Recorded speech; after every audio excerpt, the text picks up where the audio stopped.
So we've talked about translanguaging as a pedagogical scaffold, having turn-in talks, having students take notes in the home language, having students do interviews in the home language, doing translations of things.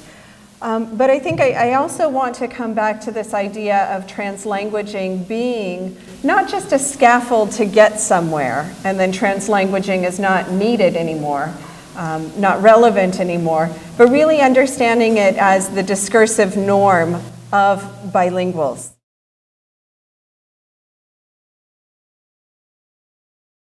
We're working with principals to think about programming for the different populations that they're working with, and then working also with teachers to think about what instruction can look like in their classrooms. So one of the terms that you'll hear me use quite a bit today is emergent bilingual. And I thought it might be important to start the day by considering sort of the shift in language and to think for a minute about these three terms: limited English proficient, English language learner, and emergent bilingual. And it's a term that Ofelia Garcia has started to push us to think about in working with students who have multiple languages, because it really does value the home language practices of the students in addition to thinking about English. And for many of our students, absolutely, they're not only bilingual, but plurilingual, adding multiple languages.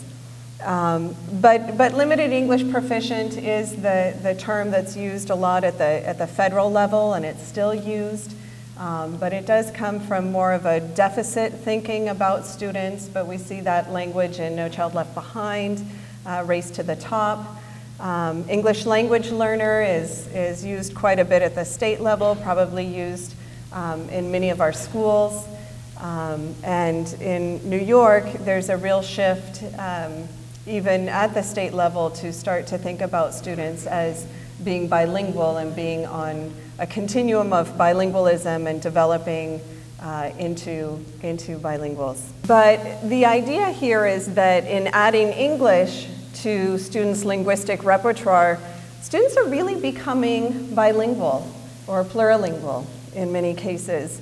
And when we use this term, students are seen through a lens of promise rather than deficiency, right? So rather than missing something and having to add English, here we've got the student with, maybe half of a mind.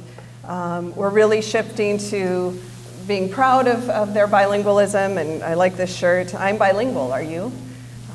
Many of the ideas that we'll talk about today come from Dr. Ofelia Garcia's work. One of her books that a lot of this will come from is Bilingual Education in the 21st Century, and then hot off the press, and I was continuing to read on the plane ride here, had several hours to delve even deeper into this, and I kept adding slides and thought, okay, I've got to stop now. But the book that Ofelia Garcia did with Li Wei, Translanguaging, Language, Bilingualism, and Education. So in order to think about translanguaging, it's important to think about bilingualism. And if we think of 20th century geopolitics and bilingualism, language groups were territorialized, right? There was this idea of one nation, one language. That was the ideal. Typically, we would think about a flag representing a language. There was real separation. But as we all know, things have changed, right? When we think about 21st century geopolitical changes and bilingualism, with economic globalization, with transnational mobility, our world is very different than it was.